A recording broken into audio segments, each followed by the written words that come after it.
This lesson of Everyone Can Play Music is brought to you by Audanica, makers of Sound Prism Pro, an excellent MIDI instrument that makes it easy for everybody to play music. Find it on iTunes or visit their site at soundprism.com/pro. Hey YouTube! This lesson is about snares, and the first thing I like to do when I start to play with snares is throw on a mountain of reverb. And this is probably terrible advice, and I'll be the first to admit it, but it's what I do, and you're stuck with me, so that's what we're going to be doing here. I'm going to be using the reverb on other drum parts, so I've got it on the master effect, and that way we can put in a different effect in the actual drum part.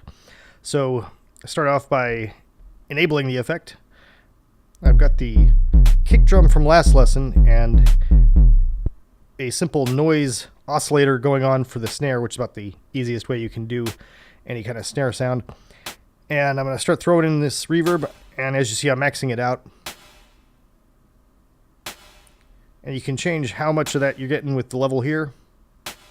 So over here it's like way too much.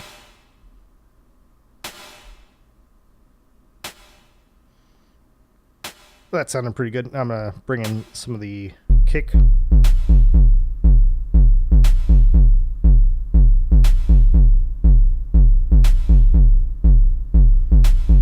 Alright, that sounds pretty good. Let's get in and actually tweak the snare part here.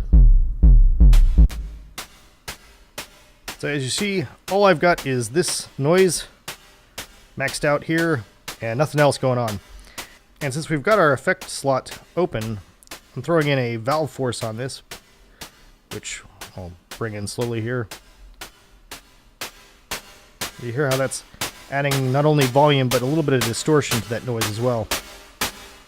So now that's really popping. You know, that's what we want our snare to do. It's supposed to be this hard percussive sound that really pops through everything else. And we could probably stop right there, but we got all these knobs, so let's start playing with those. And the first thing I'm going to do is bring our high-pass filter up a lot and start to bring in the peak till it just begins to self-oscillate there. See if I bring the noise out, it's self-oscillating like we were doing with the kick. I just want a little bit of that.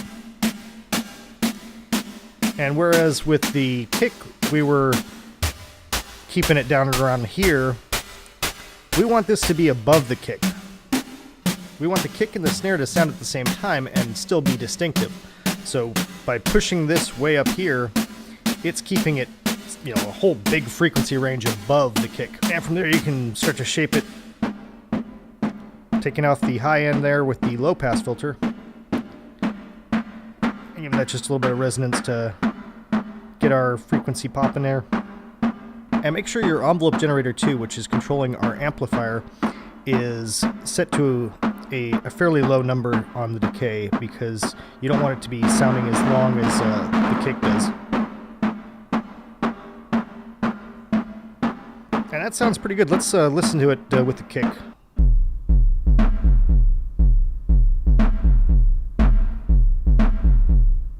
Yeah, it's not bad. We can do better though. One thing that I'd really like to play with on snares is the ring mod, which does all kinds of crazy math to multiply this frequency with this frequency. As you see right now with just the noise on right here, if I play with this, this does nothing, right? Because there's no pitch in noise. But as I bring in the ring mod here, this suddenly has all kinds of crazy pitches. And you don't really have to understand how ring mod works other than it's going to take these two numbers and make something new happen.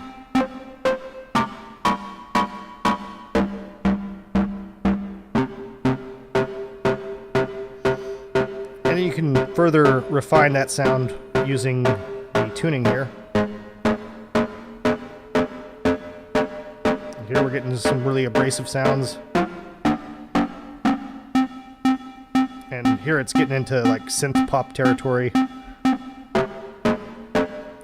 like the aggressive sound, so we're going to stick with that. And now the pulse width actually also changes the sound.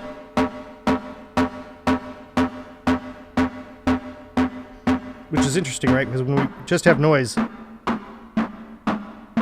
that's not changing anything. But with our ring mod, it is. And you hear how we're getting kind of a hollow sound now. And that's something that you might want in your snare. Now, if you're trying to go for a real snare drum sort of sound, it's got kind of a hollow, metallic-y sound, and the ring mod is perfect for that because the ring tends to add a little bit of a metallic sound. And we can play around with this even more by tweaking now the pitch of everything, which is being controlled by the first envelope generator.